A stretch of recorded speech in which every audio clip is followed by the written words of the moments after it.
Bonjour à toutes et à tous, j'espère que vous allez bien. Je suis très heureuse de vous retrouver aujourd'hui pour une nouvelle vidéo sur la chaîne qui va être un petit peu différente puisque on va faire un petit peu un vlog, un peu comme ce que j'avais fait quand je vous avais raconté certaines anecdotes, notamment au sujet de ma grand-mère qui lève le feu. Si jamais, enfin qui levait le feu, paix à son âme. Si jamais vous l'avez pas vu, je vous la mets dans le petit i si vous avez envie d'aller m'écouter raconter une petite histoire de famille.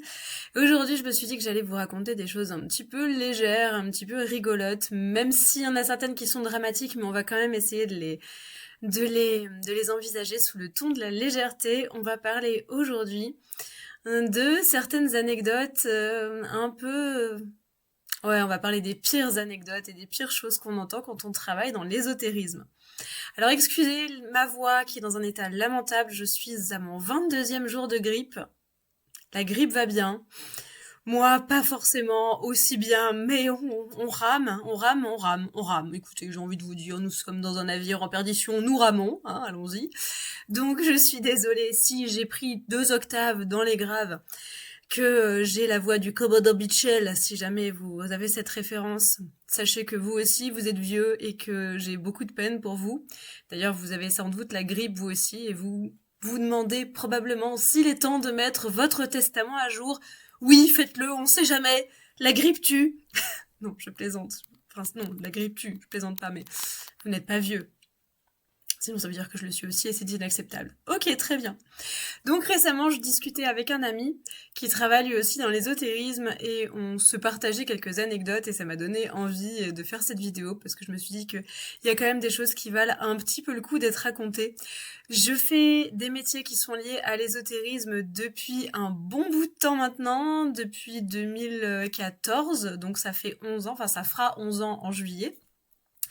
Donc vous vous doutez bien que en 10 ans et demi, on va dire, j'ai accumulé un petit peu de références. J'ai fait plusieurs métiers dans cette optique-là. Donc autant y aller, autant partager ça. Donc voilà, petite vidéo détente aujourd'hui. Installez-vous confortablement. Et si jamais vous aussi vous avez des anecdotes croustillantes, n'hésitez pas, l'espace commentaire est là pour ça. Je pense qu'on a moyen de se raconter des choses un peu marrantes. Alors je vais vous raconter ça métier par métier, enfin occupation par occupation, de la première que j'ai occupée jusqu'à la plus récente. Ça va de tout. La dernière est de loin la pire. Non pas pour vous dire de rester, mais parce que c'est dans le métier le plus récent, tout simplement, vu que j'ai fait chronologiquement, il se trouve que la dernière, c'est la plus grave, on va dire, c'est pas la pire. C'est pas la plus farfelue, mais c'est la plus grave, bref, on y reviendra. Alors, il y a quelques années de ça, quand j'ai démissionné de l'éducation nationale, je suis devenue cartomancienne professionnelle. Alors, c'est un métier que j'avais déjà occupé avant d'être instite, puisque je l'avais fait sur quelques fêtes médiévales en 2009, 2010 et 2011, si ma mémoire ne me joue pas de tour, et je l'ai donc refait quand j'ai démissionné en 2014, sachant que je n'avais pas le droit d'exercer ce métier quand j'étais dans l'éducation nationale, en raison du devoir de réserve qui m'oblige à ne pas afficher de conviction spirituelle, ce qui est tout à fait normal, hein, donc je ne discute pas ça, mais j'explique pourquoi je l'ai pas fait quand j'étais instite. Donc au départ, je tournais sur les fêtes médiévales de ma région pendant l'été et ayant démissionné et ayant beaucoup plus de temps, j'avais ouvert un cabinet chez moi que j'ai tenu pendant un peu plus de 3 ans. Alors évidemment, c'était loin d'être ma seule source de revenus parce que pour être cartomancien professionnel ou cartomancienne professionnelle, il faut une clientèle solide et des tarifs bien plus élevés que ce que je pratiquais, hein. Ils sont pas chers, les cartomanciens et cartomanciennes. Ils sont juste en train de survivre, hein. On croit souvent que c'est très cher, on leur tape beaucoup sur les doigts, mais croyez-moi, c'est pas facile, hein, c'est pas facile tous les jours. Mais alors évidemment, il y a des escrocs partout, hein, je ne dédouane pas tout le monde, mais croyez-moi, il y a des cartomanciens et cartomanciennes tout à fait honnêtes qui pratiquent des tarifs qui sont aux alentours de 90 € de l'heure. C'est pas exorbitant quand on sait l'investissement que ça demande. Bref, on n'est pas là pour discuter de ça. Mais alors, je vais pas parler ici des anecdotes basiques, des choses qui reviennent encore régulièrement du genre mais t'as un vrai boulot à côté? Ça, je l'entends quotidiennement. Ou alors du mais ça marche la divination slash la magie slash autre chose, ça marche? Non, non. Non, non, écoute, moi je fais ça depuis 30 ans, mais ça marche pas. Je fais ça pour le fun, parce que j'aime l'échec.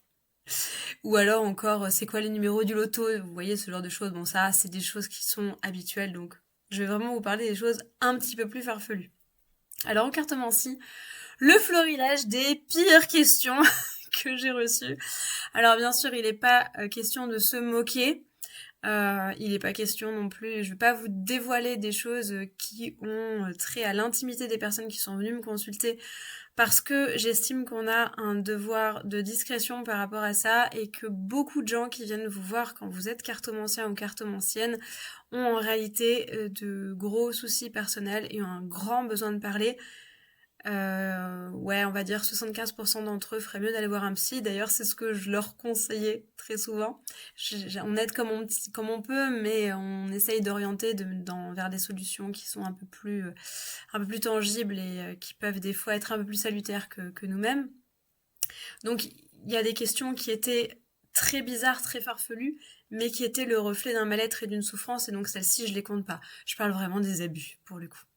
Alors évidemment, bon, il y a eu les numéros du loto, hein, ça c'est une certitude, mais j'ai eu aussi quelqu'un qui m'a demandé très sérieusement, est-ce que je vais mourir?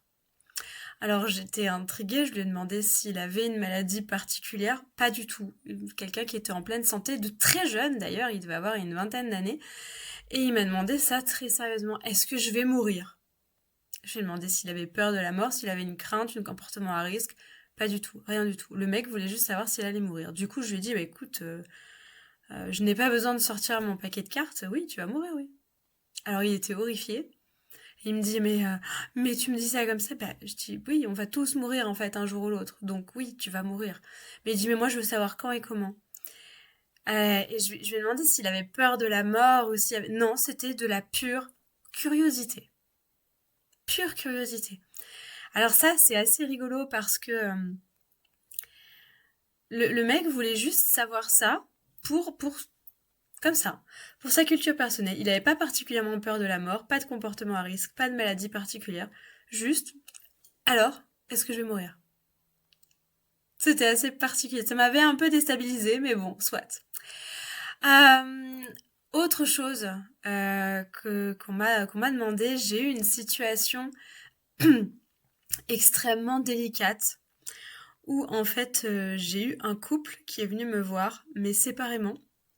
J'ai d'abord eu la conjointe et j'ai ensuite eu le conjoint, la conjointe qui m'avait posé une question tout à fait random sur son travail, donc quelque chose de tout à fait classique, une question tout à fait valide entre guillemets, enfin normale, et le mari qui passe derrière et qui m'explique qu'il est donc le mari de la personne qui vient de me consulter et qui me demande très sérieusement si sa femme le trompe et si elle m'a posé des questions sur son amant juste avant. Alors bien entendu, vous vous doutez que je n'ai certainement pas dit, j'ai pas du tout parlé de la question que son épouse m'avait posée. J'ai dit si jamais c'est à elle qu'il faut le demander, c'est pas à moi. Mais le mec insistait et il était presque agressif. C'est-à-dire que il me disait que si je refusais de faire le tirage, c'était parce que elle le trompait, etc. Donc il me dit si jamais il m'a fait un espèce de chantage à me dire que si jamais je refusais de lui tirer les cartes, ça voulait donc dire que sa femme le trompait et qu'elle en entendrait parler le soir même. Donc vous imaginez un peu la pression de me dire que si je refuse d'accéder à son caprice, potentiellement il va lui taper dessus. Je n'avais absolument aucun recours à ce moment-là, j'avais pas mon téléphone à côté, c'était compliqué de prévenir les secours, d'autant que je n'ai pas les noms des personnes qui viennent me consulter, je ne leur demande pas leur identité ni quoi que ce soit, pour respecter la discrétion là encore. C'était en pleine fête médiévale, donc c'était un petit peu délicat de repérer des gens dans une foule pareille. J'ai accepté bien entendu de le faire et j'ai nié en bloc pour protéger la dame en question, même si du coup voilà, c'était pas du tout quelque chose que je lui ai dit que j'étais incapable de voir ce genre de choses et que je ne voyais rien dans mon jeu qui avait trait à son épouse parce que le jeu ne parlait que de lui. Donc j'ai dit la seule chose que je vois c'est votre crainte, votre peur que votre épouse vous trompe, mais elle je ne vois rien, ce qui est vrai, on ne peut pas tirer sur les gens quand les gens ne sont pas là. Et donc, aussitôt que le monsieur est parti, je suis tout de suite allée chercher un agent de sécurité pour donner le signalement. Dire, écoutez, je pense qu'il y a un abus là-dedans, mais naturellement, bah, le flic m'a dit, bah oui, mais qu'est-ce que vous voulez qu'on fasse, quoi. Donc, j'ai toujours eu cette angoisse à me demander ce que cette dame était devenue et si ça allait pour elle. Moi, j'ai fait tout ce que j'ai pu, j'ai fait un signalement, j'ai dit que il me semblait qu'il pouvait y avoir des violences. Après, mais on est dans ce genre de cas extrêmement démuni, c'est profondément malsain et malheureusement, c'est quelque chose qui arrive assez fréquemment. Donc, c'est pour ça que les fêtes médiévales, j'ai arrêté en fait assez rapidement parce que je n'avais pas de moyens de contrôle. Dans mon cabinet, je pouvais demander aux personnes avant, quand elles prenaient rendez-vous, quelle était la nature de leurs questions et je décourageais tout de suite les gens qui voulaient me poser des questions du genre est-ce que mon mari, ma femme me trompe? Est-ce que machin ou machine est amoureuse de moi? Est-ce que mon voisin se tape la voisine? Enfin bon, tout ce genre de choses-là, je désamorçais tout de suite. Je désamorçais aussi les questions qui avaient trait à la santé. J'ai toujours refusé d'y répondre. Bon, ça, j'ai refusé aussi en fête médiévale, mais là, pour le coup, j'avoue que le chantage qu'il m'avait fait, j'avais pas beaucoup de moyens de contourner ça. Et puis surtout, on n'a pas le temps de réfléchir, en fait. On a la personne en face de soi, ça va vite. Après, quand on y repense, on a forcément des idées qui viennent, mais sur le coup, c'est chaud. J'ai eu également le cas d'une personne qui me demandait si son fils allait avoir le bac pour savoir si elle devait le punir le soir même. Voilà, donc bon, là c'était un peu moins grave. Je lui ai dit, écoutez, moi c'est pas le genre de choses que je peux vous dire. Pour que votre fils ait le bac, faites-le réviser, quoi. Mais vous voyez un petit peu le genre de choses qu'on rencontre. En fait, les gens qui viennent vous voir sont souvent très très angoissés et ils attendent des réponses qui sont complètement farfelus par rapport aux capacités qu'on a vraiment quand on est dans la cartomancie. Donc c'est pour ça qu'après je préférais pratiquer en cabinet. J'avais un site internet qui indiquait un petit peu ce qu'était la cartomancie et surtout ce qu'elle n'était pas pour désamorcer ce genre de choses. Et j'avoue qu'en cabinet, j'ai quasiment jamais eu de choses comme ça. J'ai eu également des cas assez farfelus, pas dans la question, mais dans l'attitude. Alors, une des premières fois où je tirais les cartes, c'était dans une fête médiévale qui se passait à l'intérieur d'un château fort. C'était très très chouette.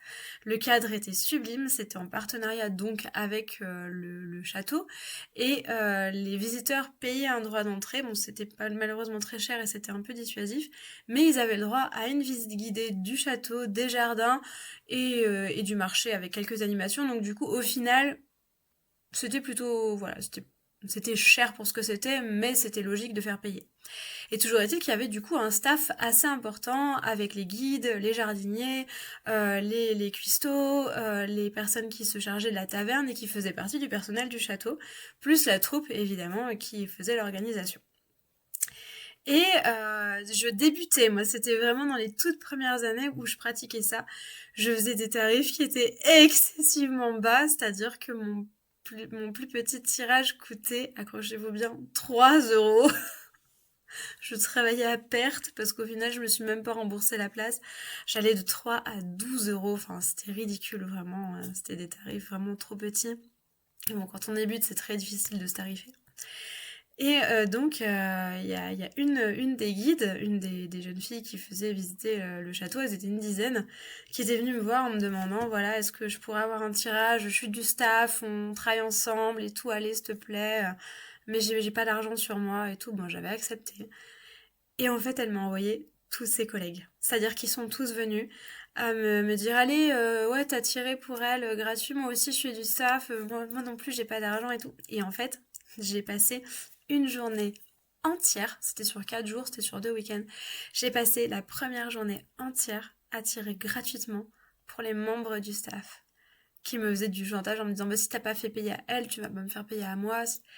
Et en fait, ils ont complètement profité de moi et je les ai plus tard en partant entendu rire quand je passais devant eux. Donc en gros que je voyais bien qu'ils s'étaient fichus de ma tête. Donc le lendemain, j'étais bien remontée, donc j'ai refusé. Bien entendu, après j'étais persona non grata dans le château. Mais c'était vraiment... Ouais, c'était vraiment de l'abus et ça, j'avoue, je l'avais super mal vécu. Je m'étais sentie vraiment manipulée. Ma sœur travaillait avec moi, elle avait un stand à l'extérieur et quand je lui avais raconté, elle était vraiment outrée parce que elle aussi, ils étaient venus lui demander des choses gratuites. Seulement ma sœur, c'est pas moi. Elle avait beaucoup plus de répondants que moi et elle avait refusé et elle a tellement bien fait. Donc ça m'est arrivé ensuite depuis sur certaines fêtes médiévales où il y a des gens qui me disent «Ah, je suis ton collègue, j'ai un stand là-bas». Je dis «Ouais, très bien, ok». Bah non. Les seules fois où je l'ai fait, c'est avec certains artisans avec qui du coup on a fait du troc, c'est-à-dire que par exemple une fois j'avais rencontré un artisan qui travaillait le bois, qui faisait des choses vraiment jolies, il faisait des sculptures et j'avais voulu lui en acheter une parce que c'était vraiment très beau. Et il faisait aussi il avait un collègue avec lui qui travaillait le cuir et il m'avait proposé, enfin il faisait des escarcelles sur mesure et du coup j'avais commandé une escarcelle sur mesure avec des boutons en bois qui étaient faits par lui et l'escarcelle qui était fait par son collègue. Et il m'avait dit écoute, tu sais ce qu'on va faire, on te la fait gratuitement, l'escarcelle, et en échange tu nous fais un tirage. Et là j'avais trouvé ça super cool et là du coup je l'avais fait bien sûr, on avait fait un troc de service comme ça et c'était très bien. D'ailleurs si jamais vous passez par ici, on sait jamais, peut-être que vous passez par là, sachez que l'escarcelle je l'ai encore, je l'aime d'amour fou, elle a pas bougé depuis des années et j'en suis toujours autant ravie. Autre chose qui m'est arrivée, il y a un jeune homme qui était rentré et qui s'était posé devant moi en soupirant, en grommelant, en me disant bon, vas-y, fais ton truc là. Et bah, je lui dis d'accord. Bah, je lui présente mes différents tirages et je lui dis bon bah voilà, j'ai ce tirage qui est à temps, ce tirage qui est à temps. Et il me regarde, il fait ah non mais c'est qu'il faut payer en plus. Et il s'est levé, il est parti comme une furie. Je n'ai jamais compris. Je sais pas pourquoi il était entré dans ma tente. Mais j'étais un peu comme devant une flamme. D'accord. Et ben bonne journée. Ok, très bien. Et une autre fois, j'ai eu alors, il faut savoir qu'à l'époque, j'avais une double activité. J'avais à la fois mon activité de cartomancie et puis je vendais des petites choses en plus de ça. Je vendais des bougies et des jeux de runes que je pyrogravais sur des lamelles de bois qui étaient à l'extérieur. Et donc j'avais des petits panneaux avec mes prix qui étaient indiqués un peu partout. J'avais un grand panneau avec le tarif de la consultation qui était à 25 € à l'époque, pour vous dire. Et sachant que je gardais les gens à peu près 1 heure. Oui, oui, je m'arnaque moi-même. Et donc j'avais mes bougies que je vendais 5 € pièce, plus de l'autre côté mes sachets de runes. Et donc j'ai une personne qui était rentrée. Et donc qui me pose sa question et puis qui me dit c'est 5 €, c'est ça? Ah, je lui dis non, non, non, c'est 25. Elle me dit ah mais non, ah mais pas du tout. Moi j'ai vu dehors, c'est 5 €. Attendez, qu'est-ce que c'est que ça? Qu'est-ce que c'est que ça? Puis elle commence à monter dans les tours. Je lui dis attendez madame, c'est écrit j'avais un très très gros panneau à l'entrée de ma tente, vraiment un très gros panneau avec pyrogravé en très gros 25 €. Je lui dis c'est écrit à l'entrée. Pas du tout, pas du tout, c'est faux, c'est complètement faux. Il est écrit 5. Je dis vous aurez mal lu. Je dis on va aller voir ensemble si vous voulez. Mais elle commençait à se mettre très très très en colère et à crier très fort que vraiment la cartomancie c'était de l'arnaque, que décidément on n'était que des escrocs, qu'on était là pour voler et duper les gens.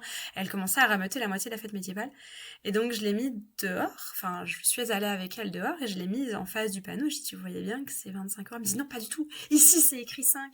Je lui dis madame c'est les bougies, vous voyez bien qu'il est écrit bougie au-dessus. Et moi je suis restée très très calme et elle tempêtait et quand elle a vu ça, elle m'a regardée fixement et elle est partie en fait mais sans s'excuser ni rien. Vraiment, ça avait été un coup, mais et les gens, du coup, n'ont retenu, vu que je parle pas très très fort, n'ont retenu que ces cris, et je pense qu'elle m'a fait perdre de la clientèle ce jour-là, parce que les gens ont dû penser qu'il y avait vraiment une arnaque. Bref, je ne regrette pas du tout cette phase de ma vie, même si j'ai passé des bons moments en fête médiévale, j'avoue qu'il y avait plus de gens pénibles, désagréables et lourds que de gens agréables. J'ai vécu des bien meilleurs moments en cabinet, mais la cartomancie c'était très fatigant, donc j'avoue que j'ai très rapidement arrêté ça. À la suite de ça, je proposais des thèmes astro sur Etsy. Alors ça me demandait énormément de travail, c'est la raison pour laquelle j'ai arrêté. Par contre, j'adorais faire ça et j'ai eu énormément de bons retours. En fait, j'ai quasiment eu que ça à une exception près. Enfin, c'est pas le retour qui était mauvais, c'était la demande en fait, parce qu'il n'y a pas eu de retour parce que j'ai refusé de le faire. Mais généralement, j'ai eu que des demandes qui étaient très bienveillantes, de gens très bien. J'ai rencontré des gens comme ça d'ailleurs, c'est assez rigolo. J'ai gardé contact avec 2-3 personnes qui m'avaient demandé des thèmes astro. Et c'est quelque chose que j'aimais beaucoup faire, mais sachant que ça me demandait une semaine de travail parce que j'ai une méthode un peu artisanale pour le faire, j'aime pas trop me servir d'un logiciel, je fais tout à la main. Donc, enfin, je fais juste le calcul de base avec un logiciel et ensuite toute l'interprétation, je la fais à la main, donc c'est un peu long. Et du coup, voilà, c'était un petit peu... je pouvais pas tout faire, il a fallu que je fasse des choix quand j'ai lancé une année en magie, donc j'ai choisi d'éliminer ça. Mais une fois, j'ai quand même quelqu'un qui m'a demandé un double thème, donc d'elle et de son petit ami, pour savoir si elle pouvait accepter sa demande en mariage. Alors je lui ai dit déjà, sachant un double thème, ça va me demander 1 semaine et demie. Je dis c'est un peu long pour le laisser mariner, le pauvre malheureux. Et j'ai dit surtout, non, non, c'est vous qui devez décider si oui ou non vous allez lui dire oui, parce que c'est pas un thème astral qui va vous déterminer toute votre vie aux côtés de votre conjoint en fait. Et elle était très vexée, très très vexée. Elle m'a dit que puisque c'était comme ça, elle irait demander à quelqu'un de plus professionnel que moi. Voilà. Ne faites pas ça. Ne faites pas ça. Ne déterminez pas vos choix de vie sur la divination ou sur l'astrologie. La divination et l'astrologie, ce sont des guides. C'est là pour nous apporter un petit plus, pour nous guider, pour nous conforter, nous réconforter ou des fois confirmer des choses. Mais c'est pas ce qui doit prendre des décisions à notre place. C'est juste, voyez ça plutôt comme un ami vers lequel on se tourne pour demander des conseils. En fait, c'est juste ça. Ben, vos amis, quand vous leur demandez des conseils, vous n'allez pas forcément leur demander de choisir à votre place, vous allez prendre en compte leur avis et ensuite prendre votre décision à la lumière de tout ça, à la lumière de ce que vous ressentez et de l'avis de votre ami ou de vos amis si vous demandez à plusieurs personnes, c'est toujours mieux d'avoir plusieurs avis. La divination et l'astrologie, c'est ça. Ce sont des avis en plus, mais c'est aucunement une vérité absolue à laquelle on doit se plier comme un destin implacable. Donc ne faites pas ça. Si on vous demande en mariage, demandez-vous simplement si vous voyez vivre le reste de votre vie aux côtés de cette personne-là, et ce sera déjà très bien. Alors évidemment, en parallèle de tout ça, j'avais mon activité donc publique, on va dire, sur Instagram et sur YouTube, même si ce ne sont pas des métiers, puisqu'Instagram ne me rapporte rien, et YouTube me rapporte des cacahuètes qu'on me balance au travers de mes barreaux pour me faire gigoter, hein, voilà, faut bien dire ce qui est, parce que ouais, c'est des cacahuètes YouTube, c'est bref. Mais toujours est-il qu'il y a quand même des pépites que j'ai relevées, et comme ce sont des vitrines pour mon activité professionnelle, je vous rappelle que mon activité professionnelle, c'est une année en magie, et évidemment, j'en parle sur les réseaux, j'en parle sur Instagram, j'en parle sur YouTube, parce qu'il faut bien se faire connaître, sinon on meurt, en fait, tout simplement. Donc ce sont mes vitrines, en quelque sorte, donc ça fait partie de mon travail sans l'être complètement, disons que ce sont des auxiliaires de mon boulot, donc c'est pour ça que je les ai inclus aujourd'hui.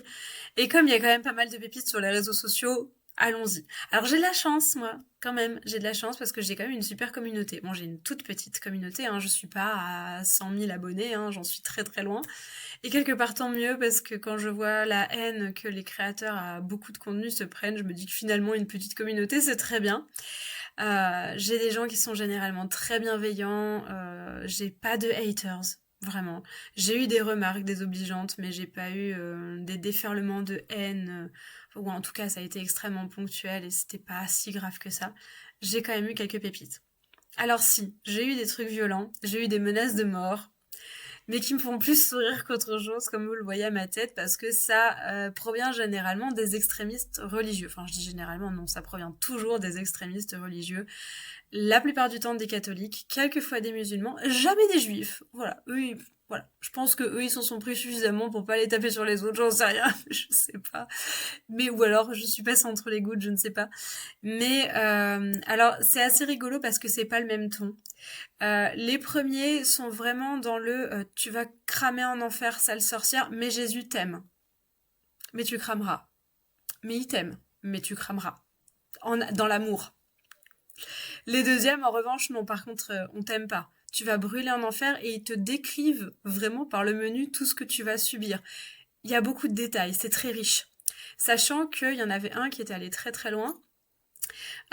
Et que dans le détail, hein, bien entendu, et du coup j'avais posé une plainte auprès de YouTube en envoyant les captures d'écran des messages en disant voilà ce que je reçois, ça me semble quand même un peu violent, et YouTube m'avait donc répondu ah non, non, ça va pas à l'encontre de la politique de YouTube, c'est bon. En revanche, j'ai eu une vidéo qui a été censurée parce que sur l'introduction, je jouais Concerning Hobbits du Seigneur des Anneaux à la Tin Whistle et que c'était du plagiat, alors que je l'avais indiqué dans la description, et que ma vidéo n'était pas monétisée. Voilà. YouTube et la loi. Les réseaux et la loi. Il n'y a pas que YouTube, hein, bien sûr. Il y a un peu tout. Bref. J'ai eu aussi très souvent, par contre, des remarques sur mon physique qui ne sont pas méchantes, je pense, dans la tête des gens, mais qui sont excessivement maladroites et malvenues. Donc ça, je vous en parle parce que, alors je sais que la plupart d'entre vous, vous savez très très bien que qu'il faut pas le faire, bien entendu. Mais au cas où vous auriez envie de le faire un jour, que ce soit pour moi ou pour quelqu'un d'autre, vous dire simplement de ne pas le faire. Alors, j'avais lu et entendu, pardon, sur, je crois que c'était sur une story de Charlie Danger ou oui, je crois que c'était Charlie Danger, qui disait que une remarque sur le physique, on ne l'a fait que si la personne peut changer le problème en question dans les 5 secondes. C'est-à-dire, tu as un morceau de salade coincé entre les dents, tu as ta braguette ouverte, tu as un épi un peu bizarre sur la tête. Voilà, là ok, on peut le dire. Par contre, si la personne ne peut rien y changer dans les 5 secondes, par exemple, t'as pris ou t'as perdu du poids, j'aime pas ta coiffure, ta robe ne te va pas, abstenez-vous, en fait, abstenez-vous. Même si c'est sous couvert de bienveillance, puisque moi, ceux qui m'ont été faits, c'était pas pour m'attaquer, c'était soit des compliments extrêmement mal placés, soit des tentatives d'aide vraiment, enfin de conseils vraiment non sollicités. J'en ai reçu 2 sur ma santé et un sur mon physique. Les 2 sur la santé, j'ai eu une personne une fois qui m'a contactée pour me dire d'aller faire checker ma thyroïde. En me disant que vu ma couleur de peau, mon élocution et je ne sais plus quel autre détail elle avait relevé, que j'avais des problèmes de thyroïde et qu'il fallait faire quelque chose pour ça. Alors non, j'ai absolument aucun problème de thyroïde et c'est d'une violence extraordinaire ça. C'est dire en gros que bah, t'as vu la carnation que tu as et t'as forcément un problème. Non, je suis juste croisée, navet, c'est tout. Voilà, c'est tout, c'est tout. J'ai des salsifis dans mon arbre généalogique, que voulez-vous, j'y peux rien, c'est comme ça. Moi je me mets au soleil, je suis un radis, c'est-à-dire que je n'ai que 2 couleurs disponibles, c'est le blanc et le rouge. Le rouge si je me mets au soleil et avec des cloques en général, et le blanc si je m'y mets pas. Voilà, j'ai pas le choix, c'est comme ça. Faut vous y faire et ma thyroïde n'a rien à voir là-dedans. On m'a aussi très très très souvent, c'est-à-dire plus d'une dizaine de fois, alors, oui pour moi c'est très très souvent, depuis que j'avais fait la vidéo en disant que j'étais malade et sachant que j'avais une maladie et sachant que je n'ai jamais dit quelle était la nature de cette maladie et que je ne le dirai jamais, donc c'est pas la peine de me le demander. Il y a beaucoup de gens qui ont essayé de deviner ce que c'était. Et parmi ces gens, il y en a une bonne dizaine, comme je vous disais, qui sont partis du principe que c'était de l'endométriose et qui m'ont donné plein de conseils contre l'endométriose. Parce que c'était sûr que c'était ça. Alors, outre le fait que non, c'est pas ça, les conseils étaient très souvent fracassés. Vraiment, c'était. J'ai des amis qui ont de l'endométriose. Quand je leur en parlais, elles se tordaient de rire, mais jaunes. Donc, ne faites pas ça. Même si vous voyez quelqu'un qui a l'air de souffrir d'une maladie que vous connaissez, vous n'êtes pas médecin. Alors, sauf si vous êtes médecin et que vous remarquez quelque chose. Mais là encore, n'oubliez pas que derrière un écran, on voit pas les gens comme on les verrait dans la réalité. Et surtout, ben, c'est très invasif comme remarque. Et enfin, le troisième, je crois que c'est le pire. Euh, j'ai eu beaucoup de mal à lui faire comprendre à quel point ce qu'il faisait était déplacé. C'est alors je sais pas si c'est un follower ou quelqu'un qui de passage comme ça. Je pense que c'était un follower puisqu'il faisait référence à d'anciennes vidéos. Il m'a demandé quand est-ce que tu vas revenir à ta belle couleur de cheveux roux. J'ai dit je suis rousse. Il dit oui mais quand est-ce que tu vas enlever les mèches. J'ai dit enfin. Alors déjà on ne se connaît pas. Qui es-tu pour avoir un avis sur ma couleur de cheveux? J'ai pas une chaîne coiffure, j'ai une chaîne ésotérisme et histoire de l'ésotérisme. Donc quel est le rapport avec la choucroute en fait? Et surtout, je lui ai dit, tu te rends compte à quel point c'est déplacé? Tu me dis en gros que ma couleur de cheveux actuelle ne me va pas. Quand est-ce que tu vas cesser cette folie et revenir à ta couleur de cheveux? Et il me dit non mais c'était un compliment, c'est parce que je trouvais que c'était beau et tout. Je dis non, c'est pas, faut que tu comprennes que ce que tu fais c'est pas un compliment. C'est c'est très invasif, c'est donner un ordre. C'est pas est-ce que tu vas revenir à ta couleur, c'est quand est-ce que tu vas revenir à ta couleur. C'est d'une maladresse extraordinaire et c'est très violent. Et il comprenait pas. Il voulait pas comprendre le truc. Et c'était vraiment pas méchant, je pense que ça. Je pense qu'il avait vraiment du mal à comprendre que, ben non, il avait pas le droit de me dicter mon physique. Pour lui, si. Je lui appartiens, en fait. Et il y a beaucoup de gens qui partent de ce principe sur les réseaux que les créateurs leur appartiennent et qu'ils ont un droit de décision sur ce qu'ils font et sur ce qu'ils sont, en fait. Sauf que, ben, non, non, pas du tout, non. Et il y a des moments où j'avoue que je regrette en fait l'époque où je me coupais la tête, même si j'ai eu des remarques désobligeantes aussi. Mais mine de rien, quand on est une femme sur les réseaux, c'est quand même assez dingue de se rendre compte qu'on a systématiquement des remarques sur notre physique, alors même que notre physique n'a rien à voir avec notre contenu. Et que c'est, la plupart du temps, pas des hommes que ça vient, mais d'autres femmes. Ce que je trouve effroyable. Bref, en tout cas, c'est pas méchant, mais c'est déplacé. Donc, si jamais vous avez l'impulsion à un moment de dire à un créateur ou une créatrice de contenu de faire une remarque sur son physique, gardez-le pour vous. Ne le faites pas. Voilà, juste ne le faites pas. Alors, j'ai eu aussi évidemment des demandes beaucoup plus en lien avec mon travail, des demandes de rituels, de gens qui me demandaient de faire des rituels pour eux, en particulier dans les FAQ que je fais sur Instagram. C'est pour ça que je le précise tout le temps. Alors, je sais que vous aimez bien mes anticipations de questions quand je fais la FAQ tous les mois. J'essaye d'y mettre un petit peu d'humour, mais j'ai eu des trucs. J'ai eu des trucs vraiment. Les gens qui croient vraiment que je vais faire un rituel pour eux. Comme ça, parce que bah, j'ai rien d'autre à faire. Je m'étais dit, tiens, aujourd'hui, qu'est-ce que je fais? Si je faisais un rituel pour Jean-Jacques du 65 que je ne connais pas, ou pour Marie-Micheline de Paris qui s'ennuie. Qu'est-ce que, hein? Alors? J'ai rien d'autre à foutre de mes 10 doigts. Alors j'ai eu des plein, j'en ai vraiment eu beaucoup, vraiment beaucoup. Mais ceux qui m'ont le plus marqué, alors bien sûr il y a eu le traditionnel, fait revenir mon ex, alors celui-là il est revenu beaucoup. Mais j'ai eu une personne qui m'a demandé, en m'envoyant tout de suite, de but en blanc, une photo, un nom complet, une adresse, un numéro de téléphone et une date de naissance de son ex. Donc j'avais toutes les clés en main, vraiment, et m'a demandé de le faire souffrir en me disant tout ce que je devais faire, toutes les souffrances que je devais déclencher. Donc évidemment, il fallait que je le rende impuissant, il fallait que je fasse en sorte qu'il ait des... Je sais plus ce qu'il y avait des mots de dos, lui faire tomber les dents, enfin des trucs affreux, le pauvre, je ne sais pas ce qu'il lui avait fait, mais j'ai eu de la compassion pour lui du coup. Mais vous vous rendez compte déjà le truc de me donner toutes les infos, elle ne me connaît pas. Je pourrais être une folle furieuse, je pourrais débarquer chez le gars et lui fracasser les dents, vraiment.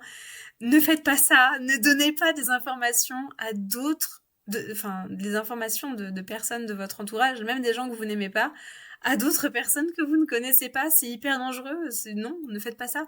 Même si vous êtes très en colère contre votre ex, réglez ça entre vous, en fait, n'allez pas donner sa photo, son adresse, son nom complet, sa date de naissance à un sorcier ou une sorcière.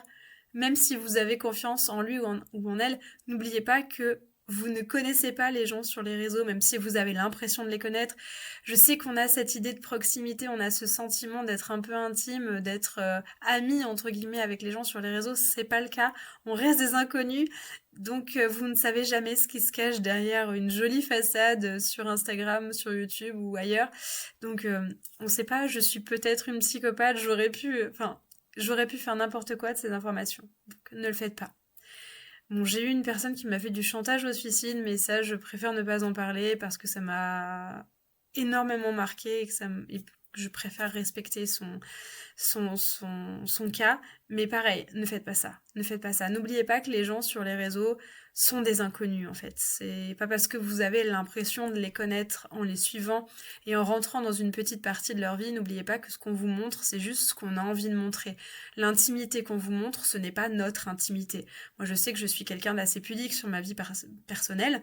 Je vais pas vous parler de ma vie privée, je vais pas vous parler ni de ma vie, ni de ma santé, ni de ma vie amoureuse, ni de quoi que ce soit. Ce que je vous livre, ce sera toujours en surface parce que bah, j'ai envie de me protéger, j'ai envie de garder ça pour moi, puis je j'ai pas envie d'étaler, ça m'intéresse pas.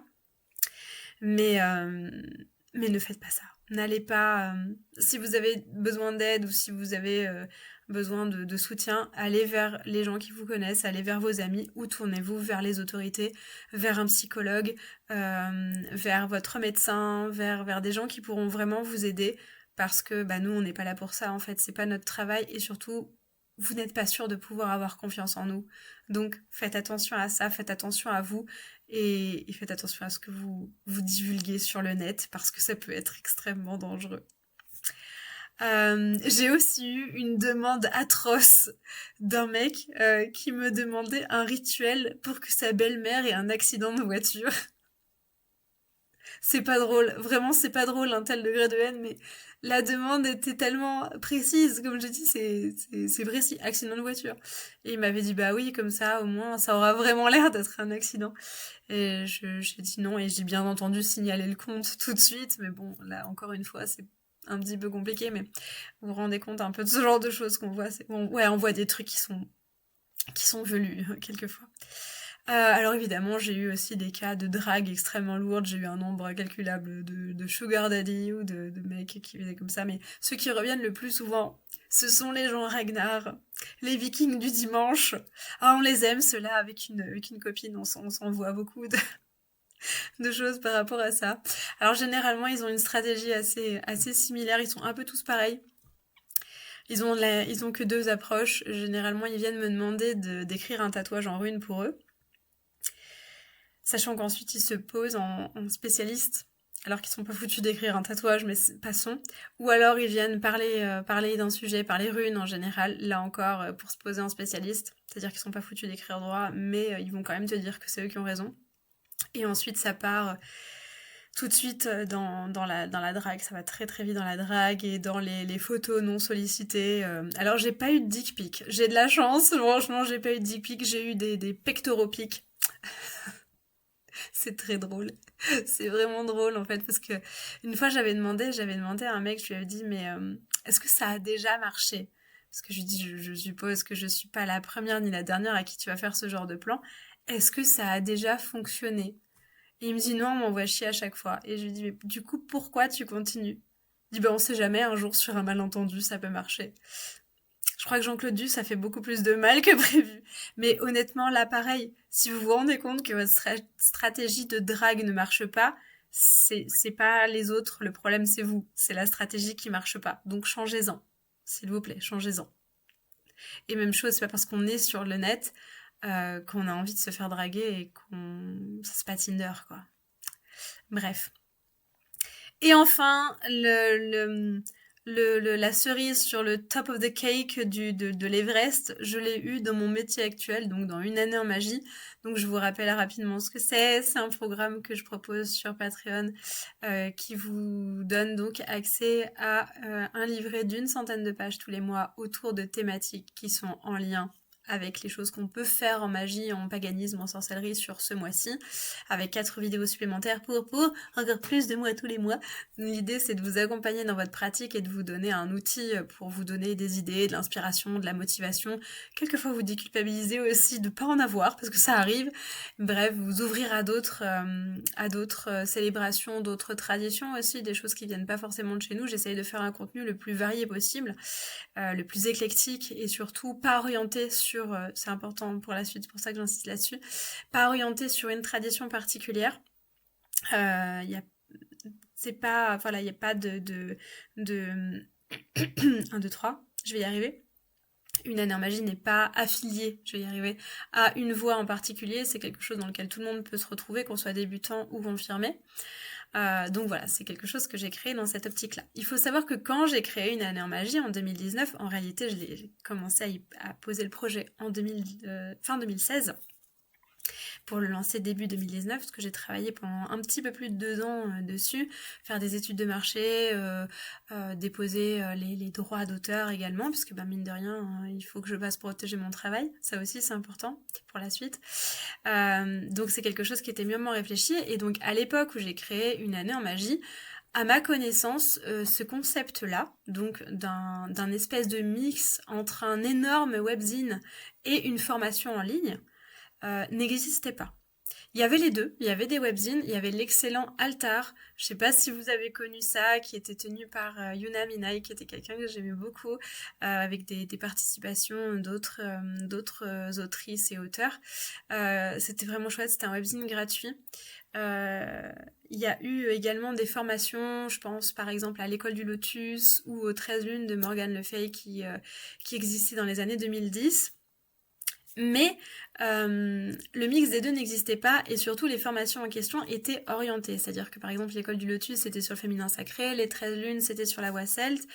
Il n'y avait pas vraiment de contenu qui soit neutre, qui soit pas affilié à une voix en particulier, mais qui touche un petit peu toutes les voix et qui soit non dogmatique, qui soit pas dans une optique d'enseignement, parce que j'avais pas envie de faire une école, j'avais pas envie de donner des cours, je venais de démissionner de l'éducation nationale, j'avais pas envie de recommencer, hein. Et puis surtout, j'avais pas envie de me poser en maître, j'ai pas du tout cette prétention-là d'être un maître, de vous dire quoi faire, quoi dire, quoi penser. C'est vraiment quelque chose qui me dérange. Alors, même si les formations, je crache pas dessus, hein, quand on est dans une voie, on a peut-être besoin d'avoir un maître, d'avoir un mentor. Moi, je sais que c'est quelque chose auquel j'adhère pas. Après, je conçois complètement que quand c'est bien fait, ça peut être très bien. Après, évidemment, il y a des dérives sectaires, mais je suis pas là pour dire que toutes les formations sous forme de cours sont des dérives sectaires. Bien au contraire, il y en a qui sont très très très très bien. Mais voilà, disons que c'est un risque et disons que ça me correspond pas à moi. J'avais pas envie de faire ça. Je l'ai expliqué dans la newsletter d'ailleurs que je vous ai envoyée mardi dernier. Une année en magie pour moi, c'était vraiment l'outil que j'aurais voulu avoir quand j'ai traversé cette phase très très très dure de ma vie, quand j'ai été dans l'éducation nationale et après ma démission où j'avais complètement arrêté de pratiquer, j'avais perdu mon énergie, j'avais pas perdu la foi, mais j'avais vraiment perdu toute l'inspiration, toutes les envies, je savais plus où j'en étais dans ma pratique parce que j'étais perdue dans ma vie, hein, tout simplement, et que les deux sont liés. J'étais vraiment dans un état d'errance, à être perdue, à me dire je sais pas, je décorais mon hôtel sans y croire. J'avais fait pas mal d'articles à ce sujet sur mes blogs.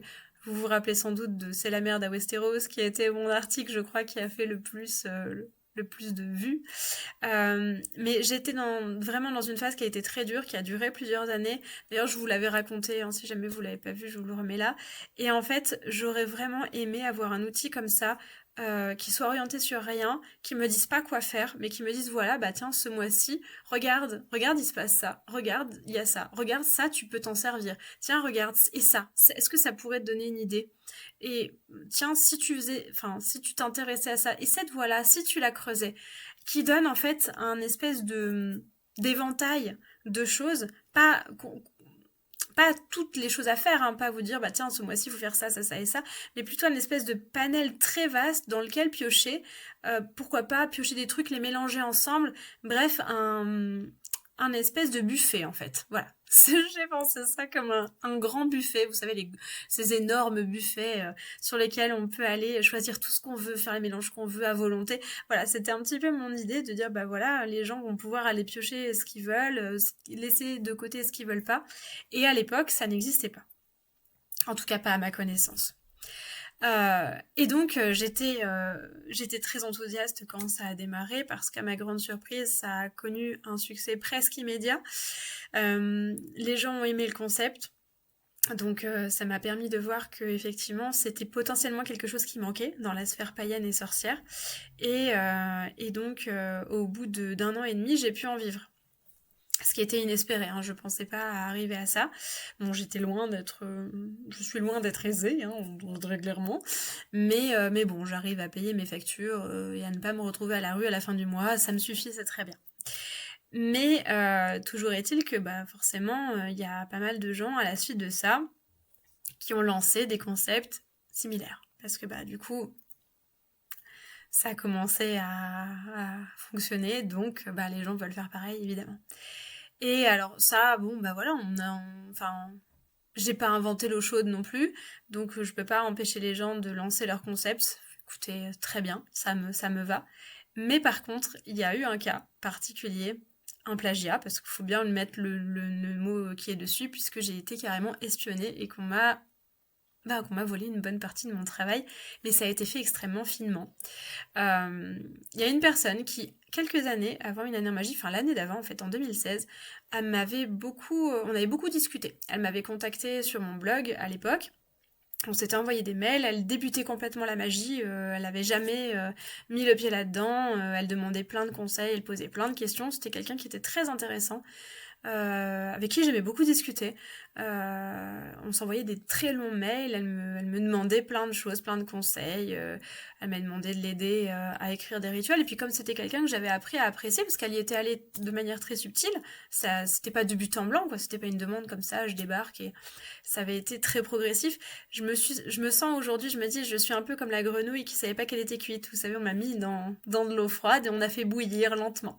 Voilà, c'était un petit peu ça. Et en fait, elle s'était inscrite donc à Une année en magie la première année. Euh, et donc, bah voilà, c'était ok, très bien.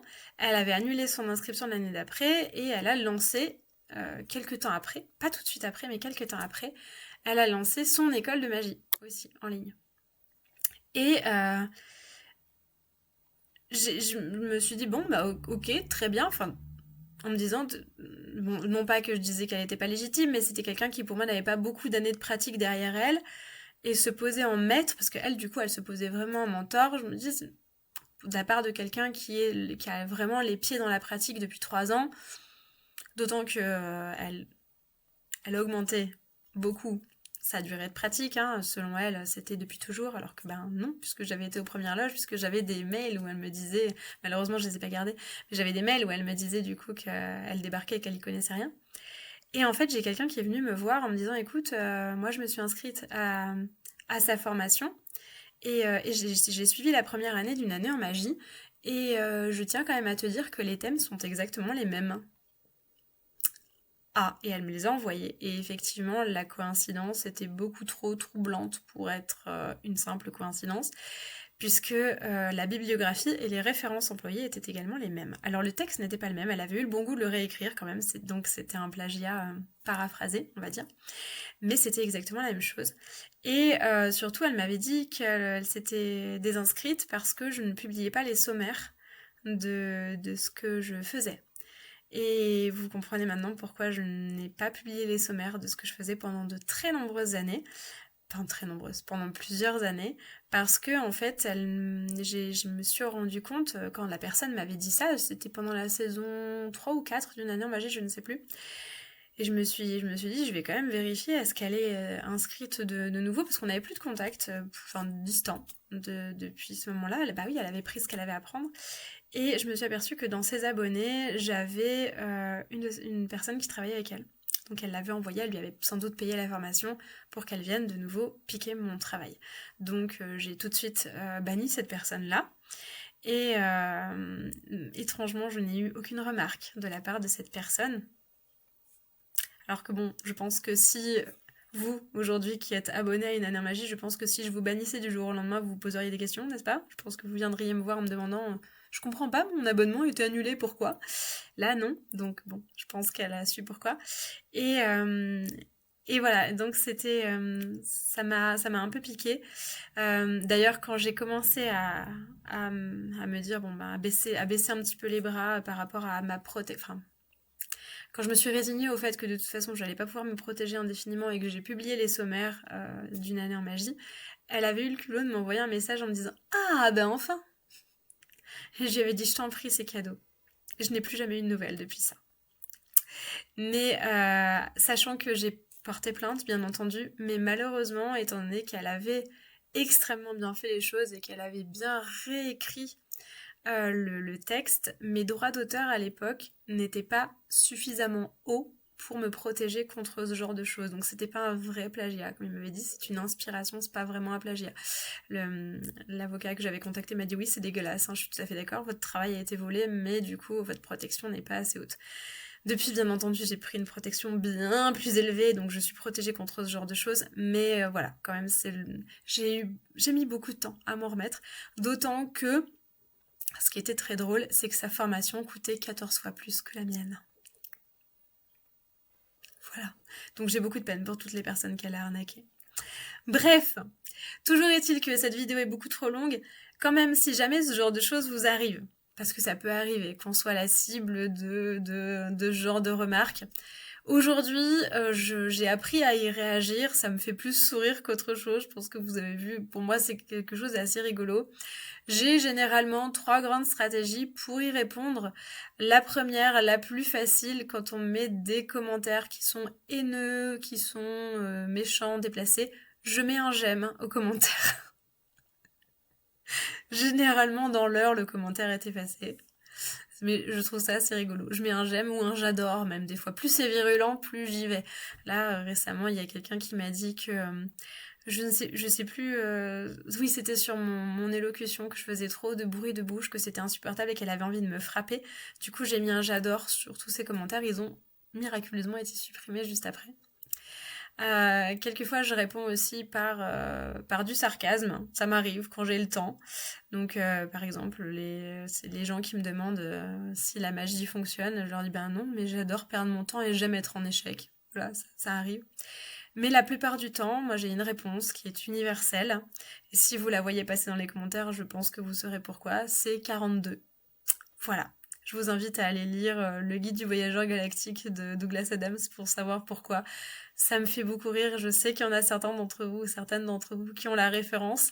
Et voilà, ça me fait rire. Donc si un jour vous voyez que je vous réponds 42, sachez que c'est parce que votre commentaire était très déplacé.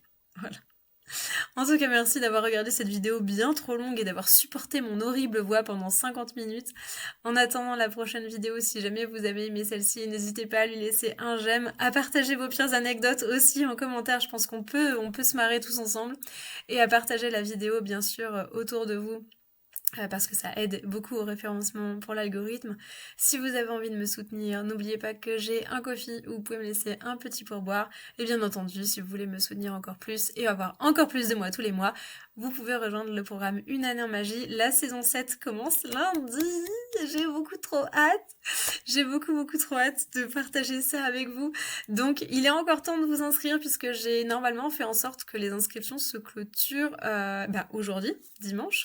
Oui, moi, je suis pas dimanche, mais oui, vous êtes dimanche. Donc normalement, les inscriptions se terminent aujourd'hui dimanche. Exceptionnellement, d'habitude c'est le 1, mais là j'ai réussi à repousser un petit peu. Donc il est encore temps de vous inscrire, n'hésitez pas à le faire si vous le pouvez, et si vous en avez envie, bien entendu. Et on se retrouve pour celles et ceux qui sont abonnés, on se retrouve demain, déjà, pour le lancement de la saison 7. En attendant la prochaine vidéo, prenez un très grand soin de vous, portez-vous bien, répondez 42 quand on vous ennuie, et surtout plus que jamais, restez magique. À très vite. Bye!